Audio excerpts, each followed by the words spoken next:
The bidding had already passed the price of my ship, and my hand was still in the air. Sweat ran down my back even though the auction hall was cold enough to see my breath. Every eye in the room was on me now, human and otherwise, and none of them looked friendly. A Keth trader across the floor bared his teeth, which on his species meant something closer to a threat than a smile. He had been winning every round until I opened my mouth. Now he wanted to make me regret it. My name is Callum Ward, and 3 hours earlier I had been sitting in a bar on Kesh Station, drunk enough to think a card game was a good idea. I lost that game to a creature named Draven Ux, a broker with 4 extra joints in his dealing hand and a talent for making other people's bad decisions profitable for himself. The debt I owed him was supposed to be paid here, at this auction, on a woman he intended to buy. I was not going to let that happen. I did not fully understand why. I only knew that when they walked her onto the platform with a collar around her throat and called her a widow, something in my chest turned hard and cold, and I forgot every reason I had to be careful with money I did not have. Draven raised his paddle again. The number on the board climbed past anything reasonable. I raised mine anyway. The auctioneer, a thin man with a voice like grinding metal, looked between us with open delight. He was making more from this single sale than he usually made in a week, and he was not about to let it end quickly. He called for a higher bid, and Draven gave it, and I matched it, and the room began to murmur, because everyone could see this was no longer about the woman on the platform. It was about 2 men who hated each other. I could feel the weight of every credit chip in my account, draining away with each raised hand. I had a ship loan I had not paid in 2 months. I had a crew of exactly 1, myself, because I could not afford another salary. And yet I kept raising my paddle, because every time I looked at her, standing there with her eyes fixed on some point far past the crowd, I thought about what would happen if Draven Ux won. I had seen his other widows. 2 of them had vanished within a month of leaving his ship. Nobody asked questions on Kesh Station, because questions were bad for business. The number kept climbing. My throat went dry. Somewhere behind me, someone laughed under their breath, certain I was about to embarrass myself in front of the entire room. Then Draven Ux lowered his paddle. He looked at me with something between amusement and disgust, the expression of a man who had decided a toy was not worth the trouble of fighting over. The auctioneer called the sale, and just like that, I owned a debt so large it would take me years to climb out of it, and a woman I had never spoken to in my life. The silence that followed felt heavier than the bidding war had. I paid what I could on the spot and signed for the rest, my hand shaking as I pressed my thumb to the contract screen. A guard unhooked the leash from her collar and shoved her toward me without ceremony, the way you would hand off a crate of cargo. She did not resist. She did not look at me either. Her eyes stayed fixed straight ahead, and I understood, in that moment, that she had learned a long time ago that looking at anyone only invited more pain. I led her out of that hall as fast as I could without running, aware of every gaze following us, aware that half the room now considered me either a fool or a target, possibly both. We reached my ship, the Windrunner, in silence. The moment the airlock sealed behind us and the outside noise cut away, I turned to her and reached for the collar. She flinched hard enough to hit the wall. I stopped immediately, hands raised. "I am going to take this off," I told her, keeping my voice low and even. "You do not have to let me, but I am not going to hurt you, and I am not going to keep this thing on you a second longer than I have to." She stared at me for a long moment, judging, weighing, the way you would study a machine that might be broken and might be dangerous. Then, slowly, she lowered her chin, just enough. I took the collar off. My hands were not steady. Hers were. "You did not buy me to free me," she said. Her voice was quiet and flat, but there was an edge underneath it, like a blade wrapped in cloth. "No," I admitted. "I bought you because I was angry and stupid and I could not stand the idea of you leaving with him. Freeing you is just what happens next." She studied my face the way you would study a door that had opened somewhere it should not have. "Humans," she said, "are a strange species. You have no idea," I told her. Her name, she said, was Sael. It was not the whole of her name, not the name that belonged to whatever language her people used before their world fell silent, but it would do. For the first 2 weeks she barely spoke. I gave her the crew berth I had never filled, a room that had sat empty since I bought this ship second-hand and never had the money to hire anyone to share it with me. She ate what I gave her. She slept, or pretended to. Mostly, she watched me, the way you watch weather that might turn dangerous at any moment. I did not push her to talk. I had grown up around dogs that had been kicked one too many times, and I recognized the particular silence of something that had learned not to trust an open hand, even when it wanted to. I kept flying my usual runs, hauling parts and grain between outposts on the edge of Keth territory, the kind of work that paid just enough to keep the ship's engines running and not much else. Sael sat near the cargo hold most days, watching the stars through the small viewport, saying nothing. On the fourth night, I found her standing at the window long after the ship's lights had dimmed for sleep cycle. I asked if she was all right. She did not answer at first. "They called me a widow because that part is true," she finally said. "My bonded partner died at a place called Corvain Reach. I did not expect anyone to care what that means. I did not know what it meant either, but I did not say that. I only told her I was sorry, and that if she wanted to talk about him I would listen, and if she did not, that was fine too." She looked at me for a long time after that. It was the first time I saw something other than caution in her eyes. 2 more weeks passed the same way, quiet and careful, both of us circling each other like strangers sharing a small space out of necessity rather than choice. Then everything changed in the space of about 90 seconds. We were docked at a supply outpost near the edge of Keth space, refueling before a run to the outer colonies, when 3 armored figures walked into my cargo bay without asking permission. I recognized the markings on their chest plates immediately. Keth enforcers, the kind hired by wealthy buyers to retrieve property they believed had been stolen from them. Draven Ux had sent them. I stood between them and the door to the crew quarters with nothing but a pipe wrench in my hand, and absolutely no plan beyond refusing to move. The lead enforcer, easily twice my size, told me to step aside or be moved aside. I told him I would rather not do either. He came at me fast, faster than something that large should have been able to move, and I braced for an impact that never landed. Sael crossed the distance between us before I fully registered she had moved. What happened next was quick and efficient and utterly without hesitation, the kind of motion that only comes from a body that has done this exact thing more times than it can count and stopped finding it remarkable a long time ago. The enforcer went down. So did the second one, half a second later. The third turned and ran before she had even finished with his friend. I stood there with my wrench still raised, breathing hard, staring at her, as she wiped her hands on a rag from the workbench, calm as someone finishing a simple chore. "You are not a widow," I said, once I found my voice again.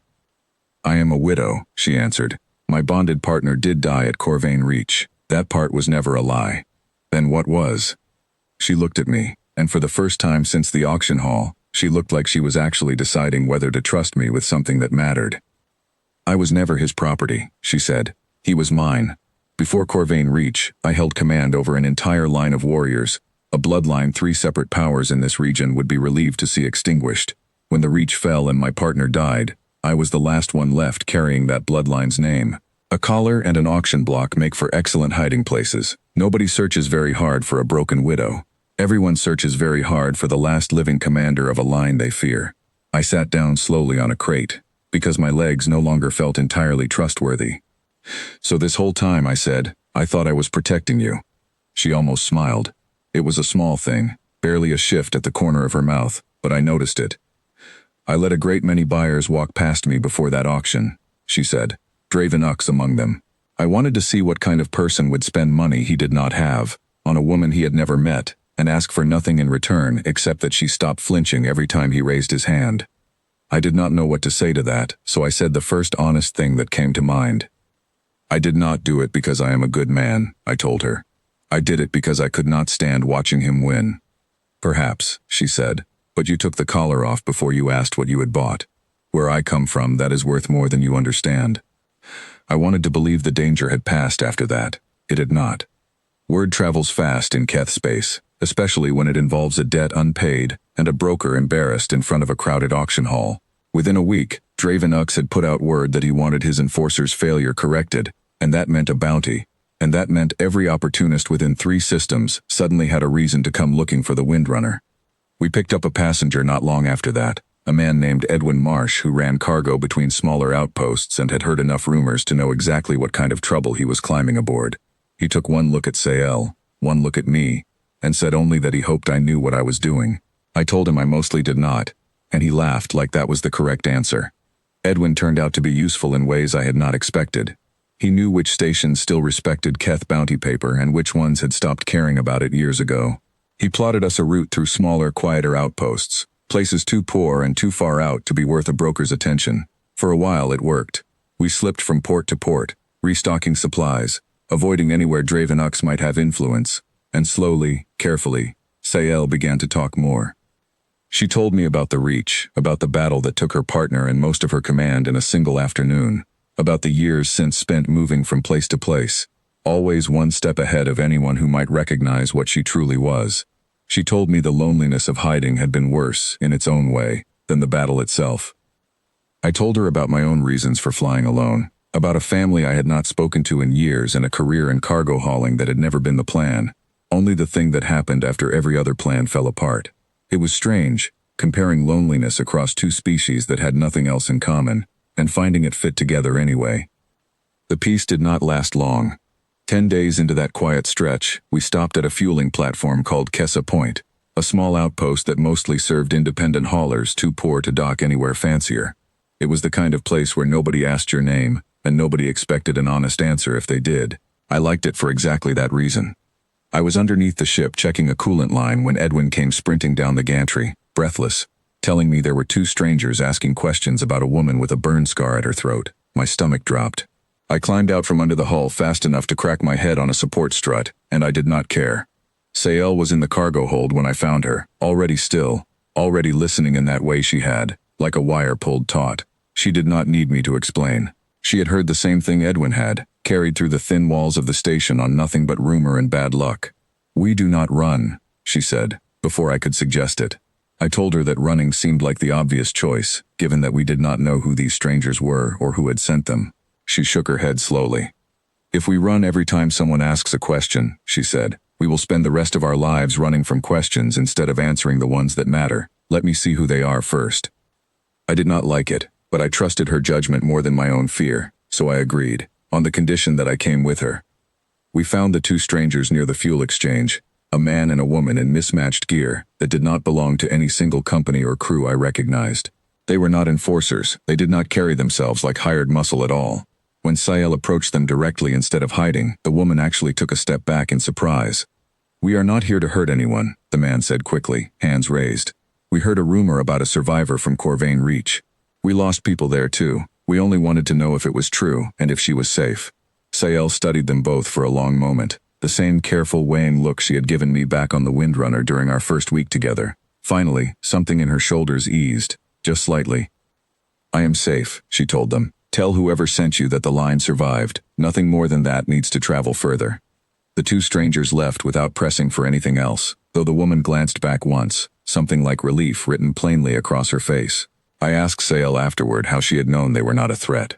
"I did not know for certain," she admitted, "but hiding from every shadow eventually becomes its own kind of prison. Sometimes the risk of being seen is smaller than the cost of disappearing entirely." I thought about that long after we left Kessa Point behind, turning the words over in my mind the way you turn over something valuable you are not quite sure how to hold. 3 weeks after the auction, Draven Ux found us himself. He came aboard a heavier ship than mine, escorted by a crew twice the size of anything I could have fought off, and he did not bother with enforcers this time. He came to the docking bay in person, smiling that wet, unpleasant smile of his, and told me the debt I still owed him could be settled 2 ways. I could pay the remainder in full, immediately, with interest that had somehow tripled since the auction, or he could simply take back what he considered rightfully his.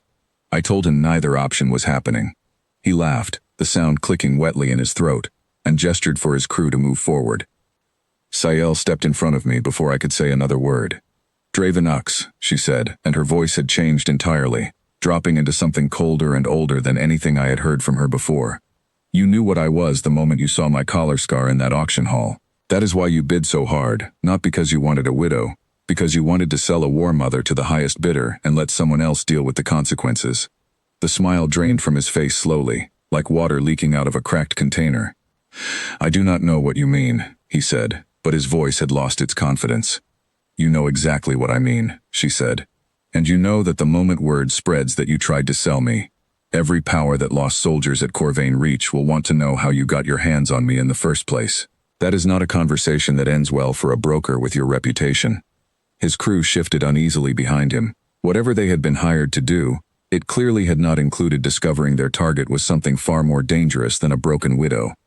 Draven Ux stood there for a long moment, calculating, the way men like him always calculate, weighing risk against reward with nothing resembling loyalty in either direction. Finally, he stepped back and ordered his crew to stand down. "This debt is settled," he said, the words coming out clipped and reluctant. "We are finished." He left without another word, and his ship pulled away from the dock less than 10 minutes later, faster than it had any need to. I turned to Sael once the docking bay had gone quiet again. "You could have told him that the first time he tried to buy you," I said. "Why let it get this far?" "Because a threat only works once," she said. "If I had shown him what I was in that auction hall, he would have spent the rest of his life hunting me with everything he owned, certain the reward was worth the risk.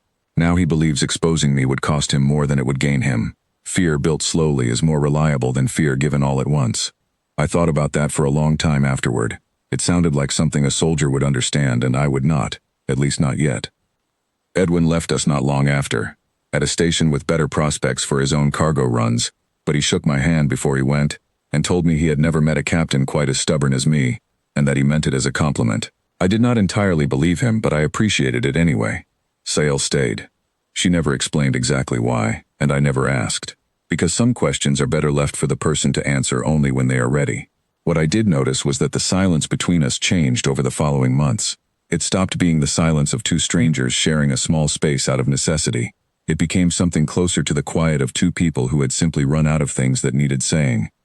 We picked up 2 more passengers over time, both of them fleeing situations not unlike the one Sael had escaped, and both of them found, somehow, that word of the Windrunner had begun to travel in certain circles as a ship where a person could disappear safely, at least for a while. I never advertised it. I never had to. People in trouble find each other eventually, the same way trouble always finds a way to find me. Sael handled anything that required violence, though it happened rarely, because her reputation alone had begun to do most of the work for us. I handled the paperwork, the fuel costs, and the endless string of bad decisions that seemed to follow me no matter how carefully I tried to avoid them. Draven Uck still, technically, owes me a drink from that card game on Kesh Station. I have never gone back to collect it, and I doubt I ever will. Some nights, when the ship is quiet and the stars outside the viewport look close enough to touch, I think about how a stupid wager and a moment of anger led me to the best decision I never planned to make. I did not set out to change anything. I only wanted to keep one woman out of the hands of a man who did not deserve to own anyone. Somewhere along the way, without meaning to, I ended up building something neither of us expected. I still do not fully understand what that something is. I only know that when I look across the cargo bay and see her watching the stars the way she always does, calm and steady, I no longer feel like a man who lost a card game and paid too much for a stranger. I feel like a man who won something worth far more than he ever bid for.